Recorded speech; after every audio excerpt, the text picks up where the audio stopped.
All right, roll call. Ms. Carter? Here. Okay. Mr. Kenny? Here. Ms. Deb? Here. Ms. Stacy? Here. Mr. Mike? Here. Ms. Bonnie? Here. Okay, all present, thank you. Approval of the minutes, this is the August 23rd regular meeting minutes. Entertain a motion. Motion. I think it was Kenny. Or was Kenny can Kenny, have it. okay, Kenny knew. Second. Motion. Okay, Lisa, second. All in favor, signify hand up, hands up, all six of them are up, all right. Now, this is approval of the minutes. This was the 9/2/21 special meeting minutes. Let's see. Motion. Okay, motion, Lisa. Ms. Carter, thank you. Second. Second, Ms. Stacy, fine. All right. Okay, all in favor? It's like six hands are up, okay. Okay, moving along, agenda is, new business. And on my left, City Attorney Tammy Baker is gonna read the drug-free workplace statement. And this is to comply with the CDGB grant. Drug-free workplace policy. The City of Shepherdsville is committed to ensuring a safe, drug-free, and alcohol-free working environment for its employees and the customers they serve. It shall be the policy of the City of Shepherdsville that its workplace shall be drug-free and alcohol-free in compliance with the Drug-Free Workplace Act of 1988. Purpose. The city prohibits the following actions by all city employees at all times while on city property, while conducting city business and/or operating city motor vehicles. For purposes of this policy, employee shall be defined as each, every, any, and all full-time and part-time non-elected officer and employee of the city, whether hired or appointed. Conditions of employment. Each employee must abide by the terms of this policy. A, the use, possession, solicitation for sale, dispensing, distribution, or manufacture of narcotics or other legal or illegal drugs, intoxicants, controlled substances, alcohol, in any amount or in any manner, and or prescription medications not prescribed for the employee's use while on city property or while performing the employee's job off city property or in city motor vehicles. In addition, the city strictly prohibits the misuse of alcohol and or legal drugs. B, being impaired or under the influence of legal or illegal drugs or alcohol on city property or while performing the employee's job off city property or in city motor vehicles, except in those cases where the employee has followed the notification procedure set forth herein for prescription medications. For purpose of alcohol, the employee shall be considered impaired or under the influence if testing reveals an alcohol concentration of 0.02 or higher. For purposes of all other drugs, intoxicants, or controlled substances, legal or illegal, if testing reveals the mere presence at any level of such substances in the employee's system, the employee shall be considered impaired or under the influence. C, the employee will provide to the commissioner in charge of personnel a list of any prescription medications that may impair his ability to work in a safe manner or that might lead to the injury to himself or his coworkers.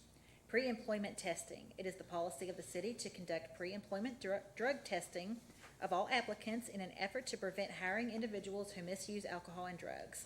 The following provisions apply to pre-employment drug testing. A, after a conditional offer of hire is made to an applicant, he shall be required to submit to pre-employment drug and alcohol testing, and employment is contingent upon passing the test. A positive test will require the city to rescind the conditional offer of employment, and the applicant will be ineligible to reapply for a period of 1 year. Upon reapplying, the applicant will be asked to provide evidence of evaluation by a substance abuse professional and/or evidence of successful completion of a rehabilitation program. B, the city shall inform the applicant in writing of the testing requirements, and applicants must sign a form acknowledging that they know they will be tested. C, passing a drug test is a condition of employment and shall be stated in newspaper notices and other forms of vacancy announcements.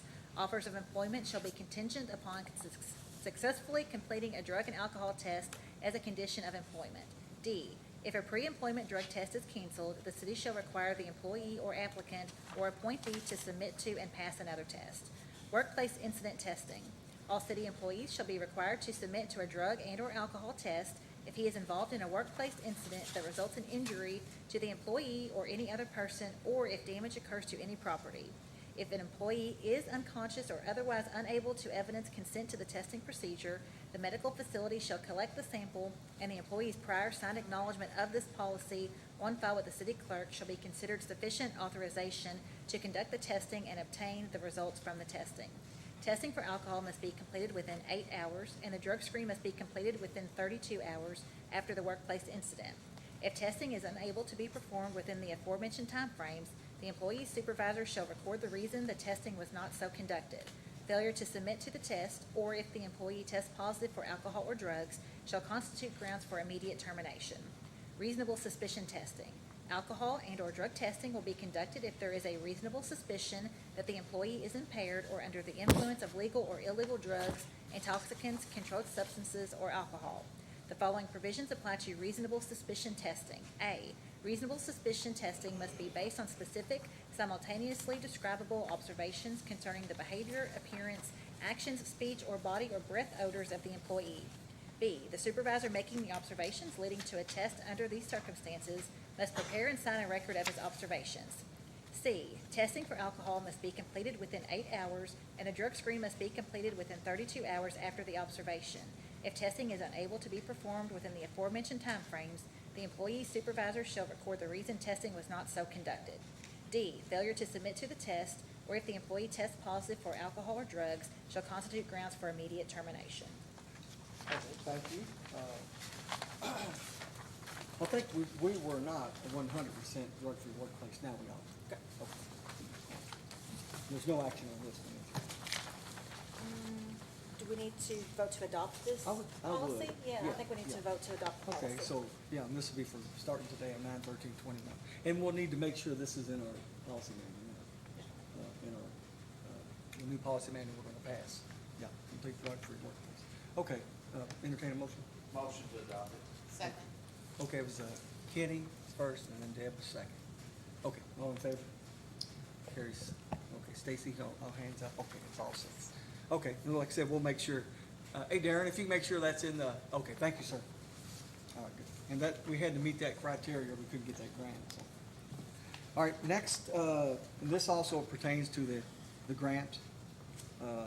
This is the Fair Housing Resolution.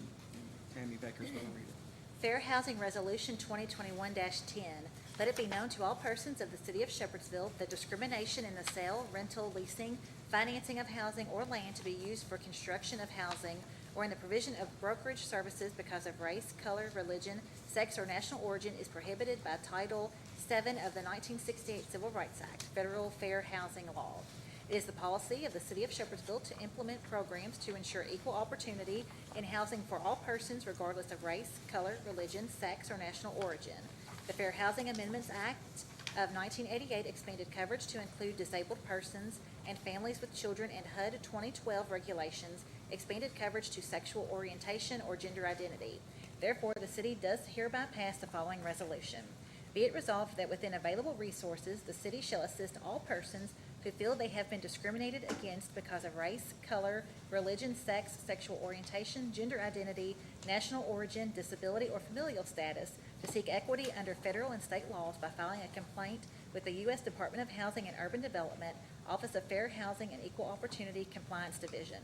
Be it further resolved that the city shall publicize this resolution, and through this publicity shall encourage owners of real estate, developers, and builders to become aware of their respective responsibilities and rights under the federal fair housing law and amendments in any applicable state or local laws or ordinances. Said program will at a minimum include 1, printing and publicizing of this policy and other applicable fair housing information through local media and community contacts. 2, distribution of posters, flyers, and any other means that will bring attention of those affected the knowledge of their respective responsibilities and rights concerning equal opportunity in housing. And 3, prepare an analysis of impediments to fair housing choice and actions to mitigate such impediments. Effective date. This resolution shall take effect September 13, 2021. Okay, thank you. And the posting is just like you say, fair and equal posting. That's in each department, like over here by the water fountains, public works and stuff. Okay, so we'll need action on this. So we need a motion. Motion. Motion by Deb. Second. Second by Stacy. Okay, all in favor? Carries 6-0.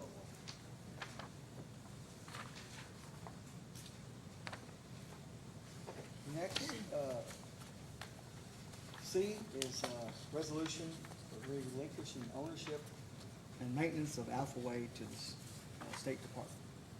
Resolution number 2021-11, resolution relinquishing ownership and maintenance of Alpha Way to the State Highway System and accepting ownership and maintenance of Loves Road and Elm Drive from State Highway System.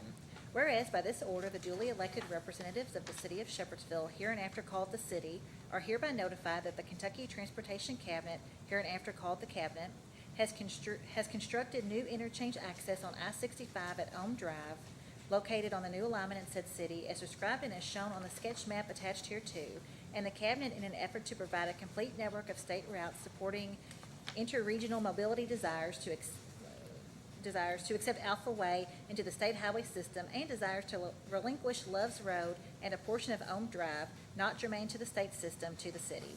Whereas the city agrees to accept all rights and responsibilities for ownership, maintenance, and utility accommodation, and will accept as part of their local road system the state routes described as Kentucky 6304 from the junction with Kentucky 480 Cedar Grove Road, continuing north then west to the junction with Love's Truck Plaza, PR 1221, a distance of 0.215 mile, mile point 0 to mile point 0.215, to be accepted as part of the city roadway system and functionally classed as local.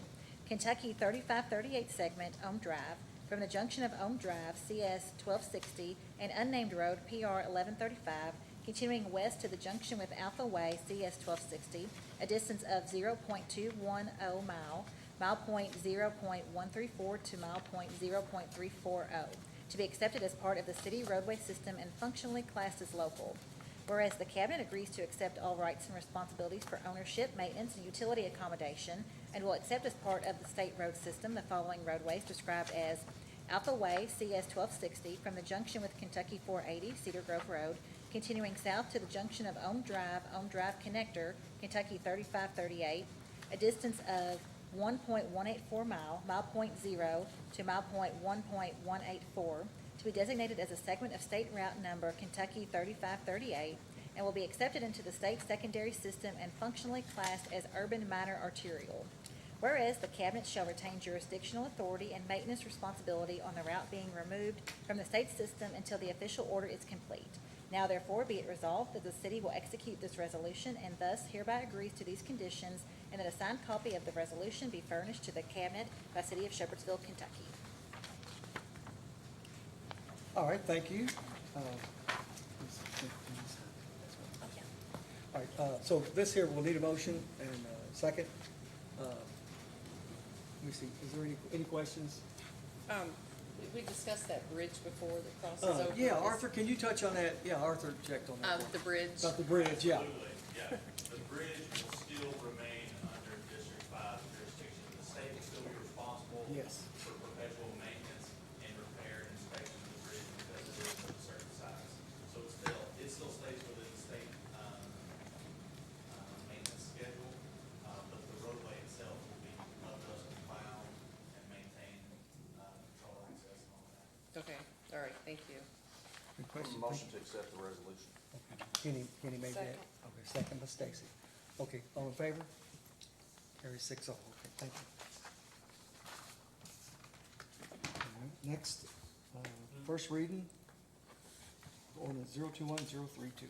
Ordinance number 021-032, an ordinance pursuant to KRS 81A.412, annexing into the city of Shepherdsville, Bullitt County, Kentucky, 69.20 acres of unincorporated territory of property owned of record by Garland Myers, Bruce Myers, Cheryl Myers, Wanda Whitworth, Barbara Myers, Jarvie Myers, and the Commonwealth of Kentucky by consent of all property owners of record of the properties. Whereas Kentucky Revised Statute 81A.412 provides that a city may annex any area meeting the requirements of Kentucky Revised Statute 81A.410 if each of the owners of record of the land to be annexed gives prior consent in writing to the annexation.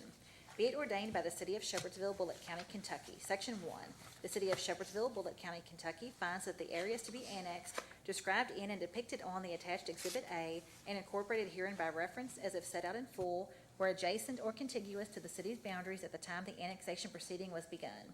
Section 2, the City of Shepherdsville, Bullitt County, Kentucky finds that by reason of population density, commercial, industrial, institutional, or governmental use of land or subdivision of land, the areas to be annexed described in and depicted on the attached Exhibit A are urban in character or suitable for development or for urban purposes without unreasonable delay.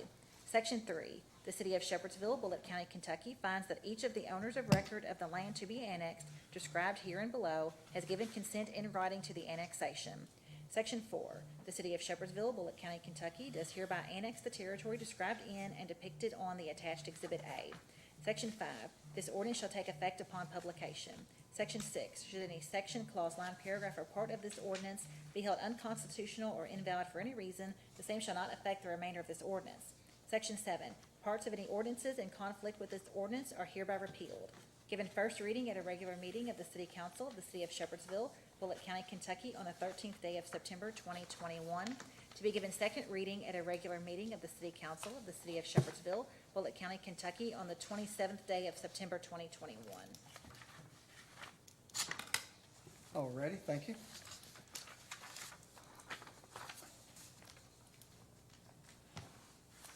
Does So- the, Oh, we signed it. Oh, go ahead, Mike. on the next to the last page, does the transportation cabinet's letter have to be, changed to reflect the proper ordinance number? It might, yeah. No, and Yeah, we let's go back to have, that and see.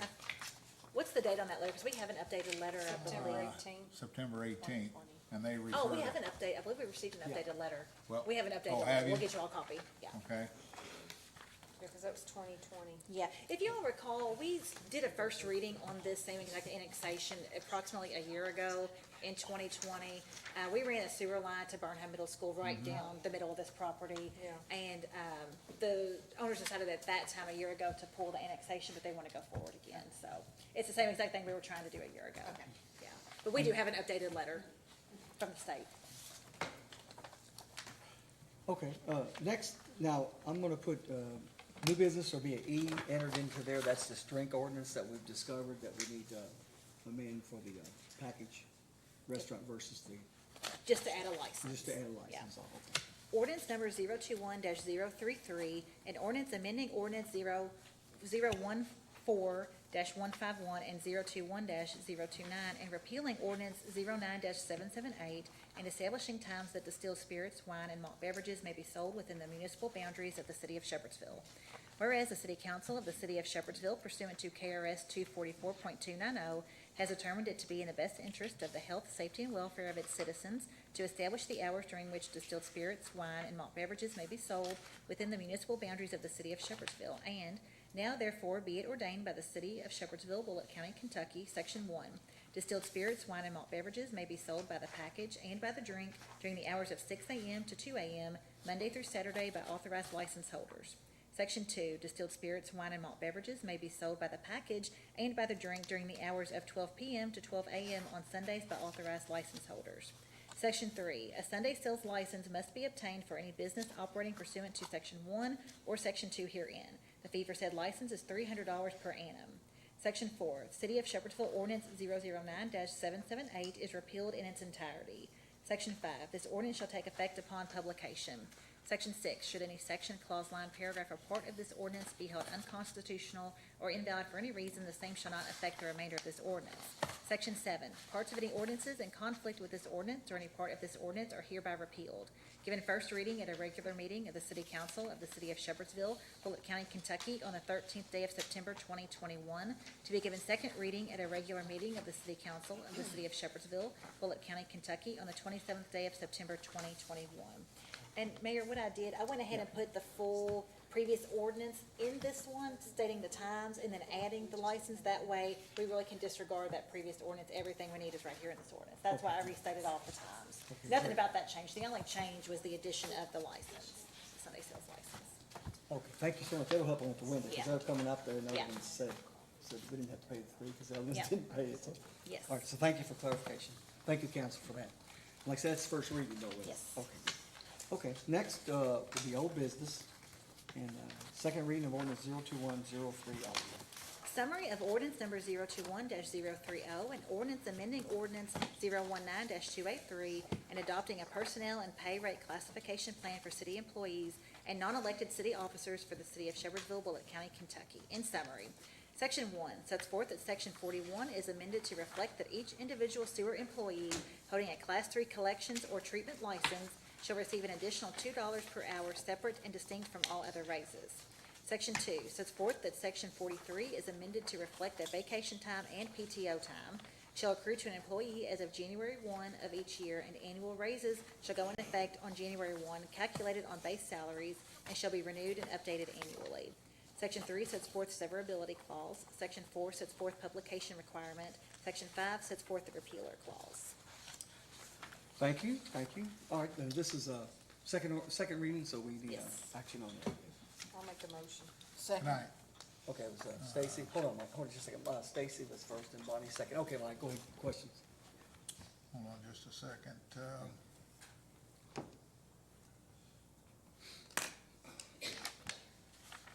Section 2 there, did that refer to vacations?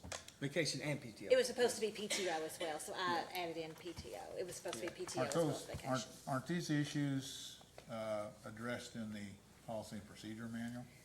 Yes, I think we, correct me if I'm wrong, Brenda and Mayor, but I think we needed to do this right now because it's affecting people right now, right, on their time and how they're getting paid. So I think it's, and I believe Tanya needed it, right, to happen Yeah. right now without waiting. Yeah. If I'm, correct me if I'm wrong, anybody, Well, but the that pay- was my That's understanding. right. I'm just saying That's what it was, the- Bonnie. The Yeah. pay portion could be addressed right now. I'm saying the vacation, that affects everybody. And this is Right. basically sewer? Or not? No, on section 2, it's everybody. It's everybody. Section 1 was the sewer rate, the $2 for a class And 3 then section 2 is license. for all Section 2 employees. is for all employees. Yeah. So this is vacation and PTO? Yes. Yes, sir. Vacation and PTO. Anybody have any other questions? Okay. Get a motion and a second. All in favor? 3 on this side, 3 over here. Mike, is that a vote no or no? I voted no. I voted no on the budget itself, so I don't think I should, in all conscience, vote for an increase in that budget. I voted no for, so. Okay. All right, so, now, next, we'll go to, sign-in speakers. None, okay, none, okay.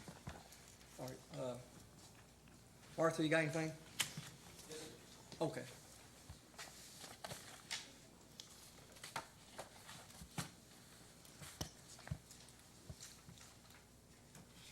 Thank you. Thank you.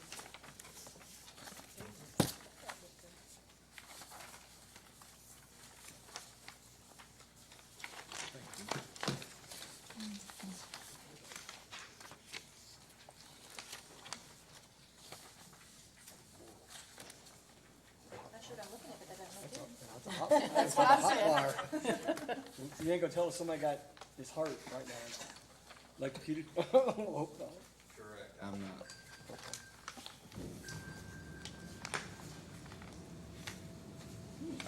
So I just passed out a sheet to you guys. One is a picture, the other is just a list of projects that are currently, just recently completed, and then ongoing projects we've got in the wastewater department.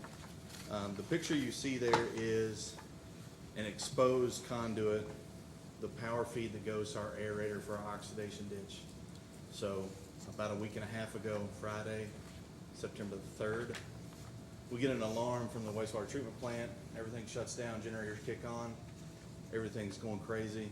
We respond to the scene, discover that generators have power back up. We end up going back around, getting all the equipment back up and going, but then the aerators weren't coming on the oxidation ditch. So after diagnosing, figuring out what's gone wrong, what's happened, what's going down, we find that there is a power feed going to aerator number 2, that the feed was completely shot. And so over the course of the following work days, we had Pinpoint come out, find out where that line was exactly. Took the backhoe, or actually this time we used a mini excavator, exposed that line, and then we found this. So there was a splice that occurred at some point in the past, and then was covered up.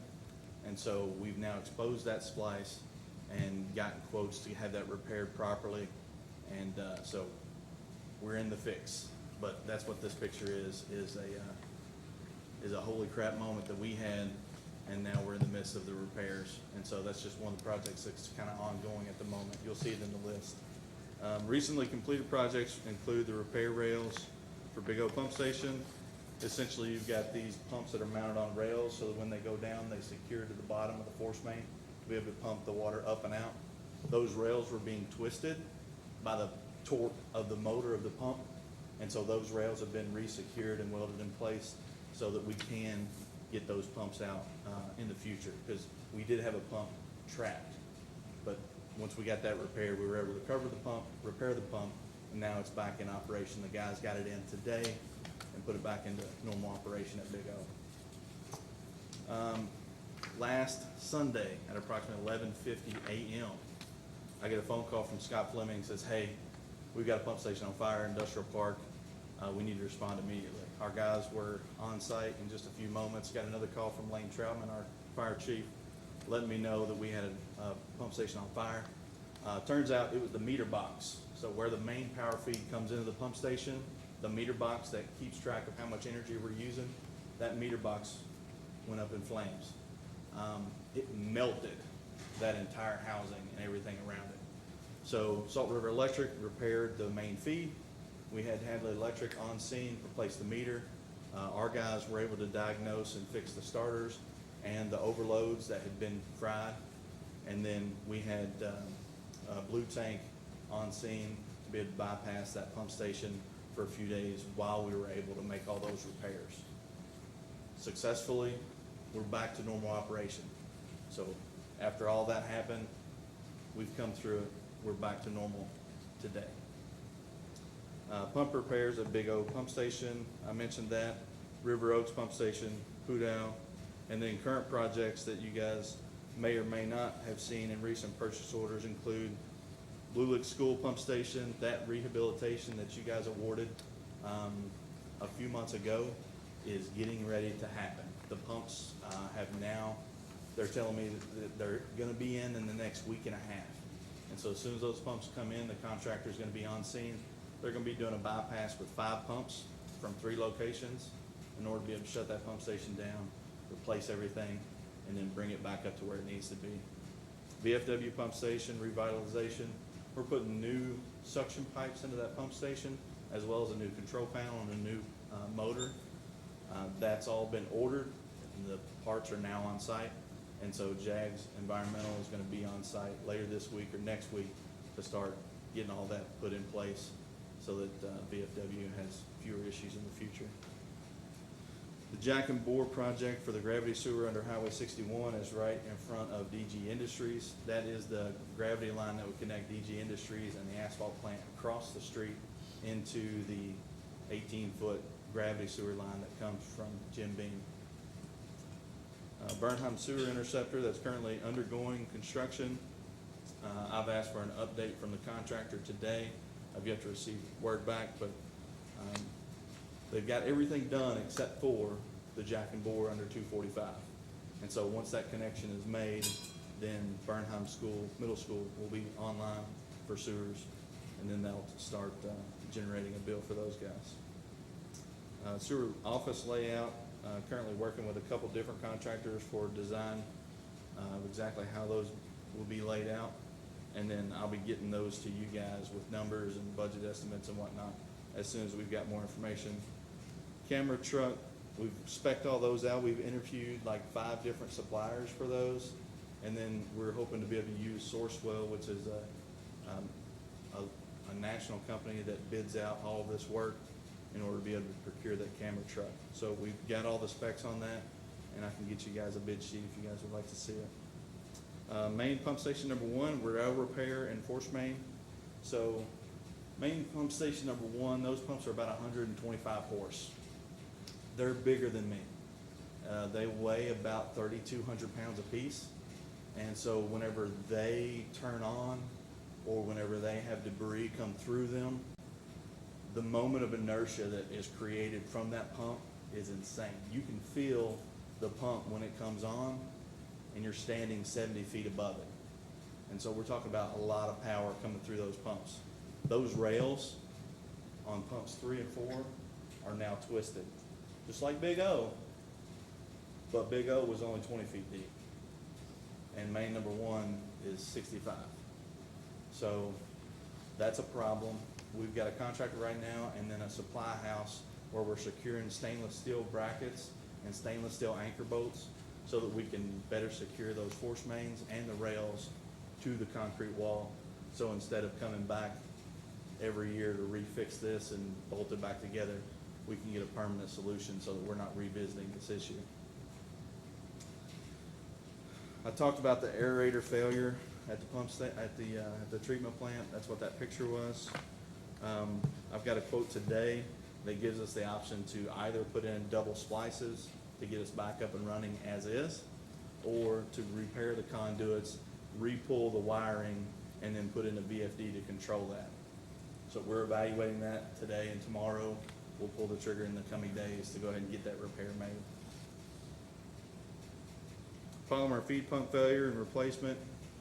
That's a very specialty item, and so finding that was quite difficult, but currently we've got one on order, should be here in the next 2 weeks, and then our belt filter press will be able to operate at its full capacity. Right now we're down one, so we're running one belt filter press through the day instead of the 2 that we would normally run.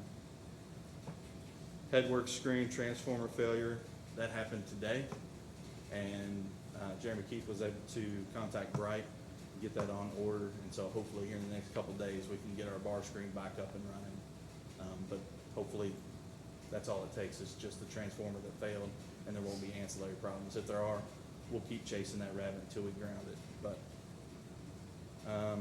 ongoing projects also include testing the sewer lines in the manhole in Mallard Lake and the industrial park. So in Mallard Lake, the enclaves of Mallard Section 2, we're testing those to make sure that they hold vacuum and they hold pressure so that we don't have leaks in the future. Make sure that you can also pull and through it, you don't have a deflection in the pipe. So the same thing happened on Park Loop Road for the industrial plant out there. So that's ongoing. And then asset management plan, later this week I'll have my final meeting with those guys to review that asset management plan, and then we'll be able to go final draft and put that out to you guys for approval. So that's what's going on in wastewater right now. Any questions for Lisa? Go ahead. I do, was this the way that it was, when it was dug up and found? Yes. So who was the previous contractor that did this work? Don't know. For y'all that can't see that, I mean, I'm not for sure if y'all can see this or not, but, I don't know. I mean, there's, So the wires weren't There's- contained when they covered it. Right. Very good. Yeah, it's good to have somebody on site, isn't it, Lisa, well, I watching mean, what you're doing, you know, and we Yeah. try to do that ourselves now, so I don't know who we try to push to, I don't know how long ago that was, or, is there any way we we've can had that. go back in and see who did work over in that area? I mean, how long has this line been in over there? Have any idea? what Jerry My Cross. best estimate is 10 years, but I don't know. That's my best guess, would be 10 years. 2011. Look what you get, 2011, how bad the money was, oh my goodness. But regardless of what we Alright. find, it's my job to fix it. And so that's what we're doing today, is we're making sure that it's fixed and it's repaired properly. All right, thank you, Arthur. Thank you. Thank you. Okay, Chief, you got anything? Okay. Darren, you got anything? Tom, you got anything? No, sir, thank you. Okay, all right. Bonnie, you got anything? Just one thing, I know on the money that we receive from the government, that we can only spend certain ways. I read somewhere where we have a timeline that we have to send in what we're gonna do with it. Is it till the 2024 or? 2024 is the deadline to spend it. Yeah. I haven't seen a deadline of when we have to say how we're gonna spend it. Yeah. Okay, I'll look again, but I thought I saw that there was a deadline. That's all I had. Okay, thank you. Mike? I think I saw Tom. Is Tom here? Yeah. Yes, sir. There he is, hiding back. Couldn't recognize your face with that mask on. There's been a lot of talk on the social media about what's going on in the park. Can you kind of bring us up to date about what's happening, who's doing the work, what it's costing us? Well, originally we were gonna put in a new jail right there. First I asked Tom, then he goes, what's going on, Park? What is it? Yeah. Tom, don't write that on there, Tom. He got, On the record. We are actually, taking the existing ground that's there. Yeah. And we are raising it in a manner so that it has positive drainage. Okay, Because historically it is flooded and stayed very wet in that area. So it's that simple, it's nothing more exciting than that. okay. Who's But we doing, did find a bone there that we had to shut down for a couple days. Yeah, and the police had to come in. Somebody just knew it was, you know, human, but of course it wasn't. shut us Better down. safe than sorry, though. Yeah, Check that yeah, all that is out. true. Yeah, better safe than sorry, but it shut us down for quite a few days. Could've been whoever y'all locked up, put in jail. That jail, yeah. a lot of people have asked, what are we spending on that project? When we're said and done, probably right at $20,000. Okay. And who's doing the work? Caliber Construction. Caliber? Okay. Just something, and Tom, you don't have to print this. Somebody made the comment to me that when they saw all that leveling done and everything, that we should have stood there and put up a sign that said "Future Home with Bullock County Homeless Shelter." Whoa, that And, was, they figured that might get some attention, so, it'd been a crowd. yeah, I'm done. Okay. Stacy? I You're actually right, turned aren't mine you? I into can see Ray it. today. I turned mine into Ray today. You did, okay. All right, thank you. I'm good. Kenny? Lisa? I had the same questions that Mike had, people calling about the park, so. Okay. All right, I think, we can go into executive session. Yes. Yeah, for that. Pursuant to KRS 61.8101F and G, to discuss, potential promotion, demotion, personnel issue, and to discuss a business issue. Okay, motion? Second. Okay, Kenny and Stacy second? Okay, all right, Stacy second. Kenny first, Stacy. All in favor? Okay, carry 6-0. We'll be back, y'all.